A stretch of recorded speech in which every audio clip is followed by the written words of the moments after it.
Hey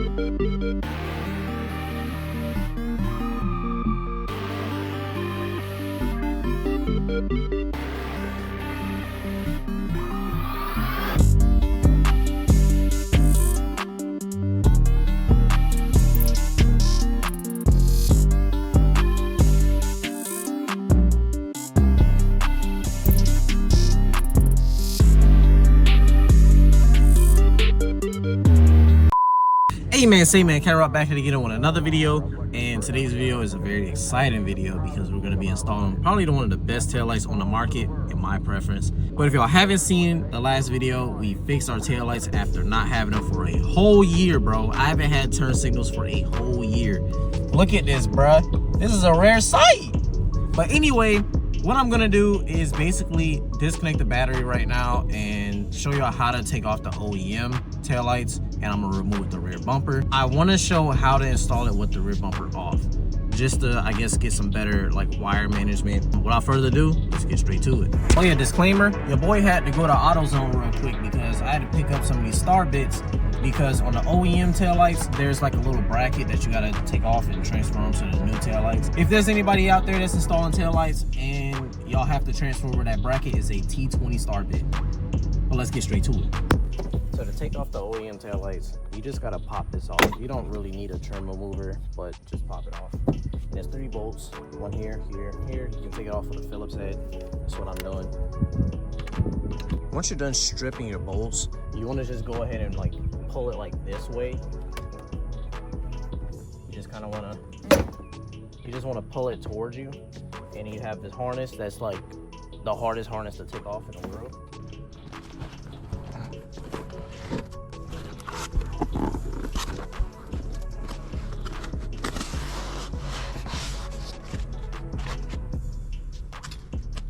First of all, shout out to the packaging, bro, because I done seen a lot of like terrible packaging when it come to like these cars and stuff. Shout out to the packaging, bro. These are the harnesses.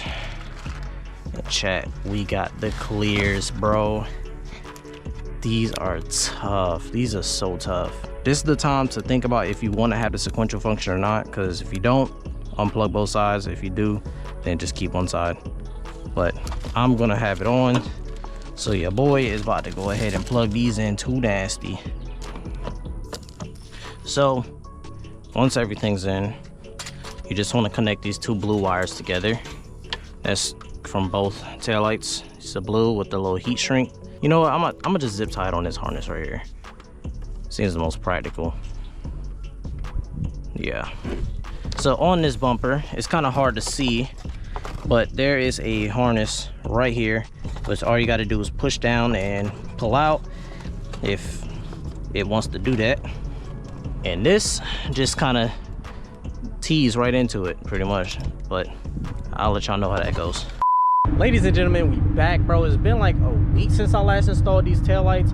I was very confused while installing these, and you're probably confused as well, but I'm pretty much just gonna break down everything. These taillights look absolutely beautiful. I want to give a huge shout out for Invoke Concepts for actually helping me through this and all that stuff.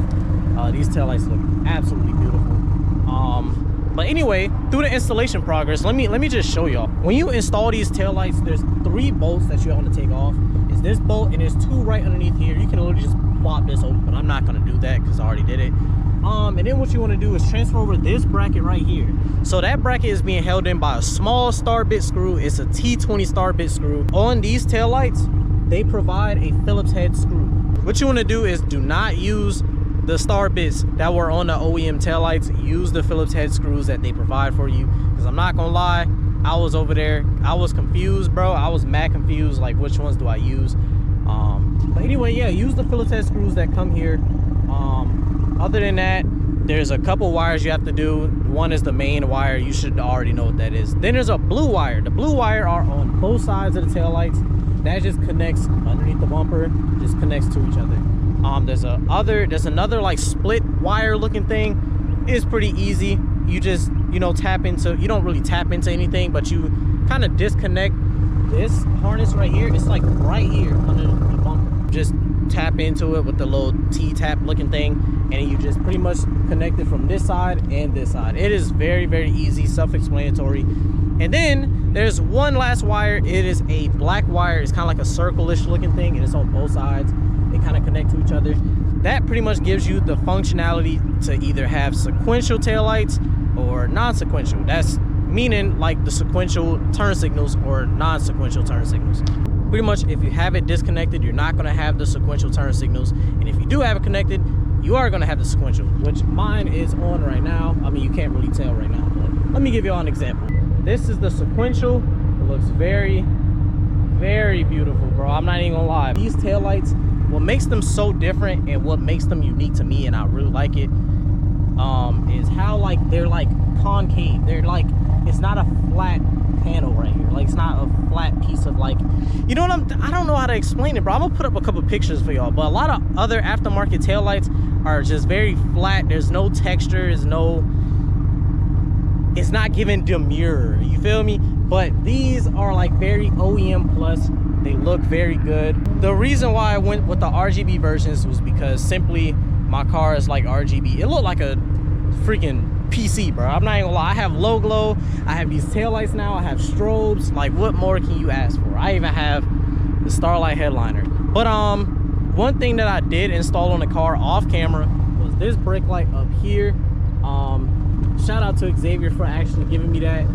If y'all want me to give y'all a rundown on how I did it, just let me know. Hit me up on Instagram or something. It wasn't hard, but it has the same functions. It has the turn signals and everything. They look very, very good, bro. I'm not even gonna lie to you. A couple of issues when I installed these taillights was a couple of things that weren't on the instructions actually. That small black wire that's on the back of the taillights, when it's plugged in, gives you the sequential function, not the white side marker. There's a small key that they give you. Basically what this does is, let's say you're getting rollers or something. When you push this button, all that's gonna happen is that the lights turn back red. So as you see, I turn the lights back red just by pushing a button. Unfortunately, when you push the button, it just turns it red. It does not turn on the RGB or anything like that. It just turns it off. So that just kind of gives you a extra safety precaution. So you have this app, and I don't know if you can really see it or not, but you have this app. It is very, very confusing. I'm not even gonna lie to you. If you double click the auto button, it blinks, and that pretty much tells you which mode that you're actually changing. So you can change each party's taillights, and that is another thing I really love about this. You can change this individually, you can change the overall taillights, or you can change both of them. I love that. So you can change this however you like. Just double click, you can go back to stock. You just have to go back to number 1. Simple as that. Now, something that I've been having a lot of questions about as well was the startup animation. As y'all didn't, if y'all did or did not know, these taillights have a startup function. And how you do that is simply, you have to be either in mode 2 or mode 3. What I like to be is in mode 2, change the side marker to white, and change the OEM ones to red. That's what I like to do. Whenever you turn on the taillights in general, the lights will dance for you. Is that not the most amazing thing y'all have ever seen before? Like, it is so sick, bruh. You can't tell me that's not tough. Let's just say you're like me and the startup animation does not work when you first start. So what you want to do is turn on the taillights all the way, or just the lights in general. Then you want to hit the brake 3 times. It sounds crazy. Hit the brakes 3 times, and then you hold the key without letting go. Now, like me, I was holding the brake and the key at the same time. I didn't know if I had to let go of the brake and then press the key, or press the key. I don't know, bro. But I was holding the brake and pressing the key at the same time. Pretty much all that happened was the taillights kind of flashed a little bit. All I did was just, I turned off the lights and turned it back on, and then the whole thing started working again. And it's been working ever since. That's the only issues I've had when I had these taillights installed. Y'all let me know if this is a W or an L install. I like it. I'm not even gonna lie. Let me just show y'all what it looks like with the lights off. Like, these are nice. These are nice. Honey, he's just tough. Without further ado, I'll see y'all in the next video, and the next video is going to be crazy. See you on the next one.